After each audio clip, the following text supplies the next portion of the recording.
La situation épidémique en France inquiète depuis plusieurs semaines. Jeudi, les autorités enregistraient 10 000 nouveaux cas de contamination en 24 heures, un record depuis le début de la pandémie. 19 décès supplémentaires ont également été recensés, un chiffre qui demeure toutefois extrêmement faible par rapport au nombre de cas diagnostiqués. Les explications du virologue Bruno Lina.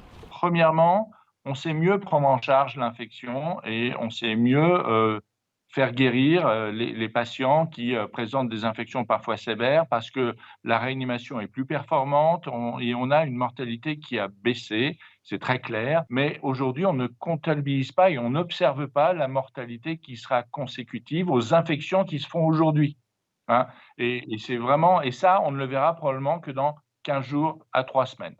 Pour contrôler et enrayer l'épidémie, la France mise plus que jamais sur les tests et a considérablement augmenté sa capacité de dépistage, passant de moins de 300 000 tests hebdomadaires en avril à désormais près d'1 million par semaine. À l'échelle nationale, le taux de positivité des tests dépasse aujourd'hui les 5%, avec de grandes disparités selon les territoires.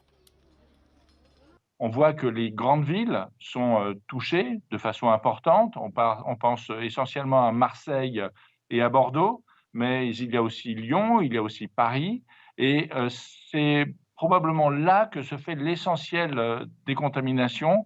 C'est probablement un petit peu moins marqué dans d'autres régions. Lorsque l'on fait des dépistages, par exemple en Haute-Savoie, on est sur des niveaux de détection qui sont extrêmement faibles, qui ressemblent à ce qu'on avait à la fin du mois de juillet, début du mois d'août.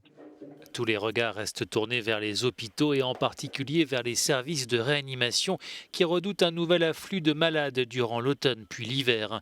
On compte aujourd'hui en France près de 600 patients en réanimation, très loin des 7 000 lors du pic de l'épidémie en avril.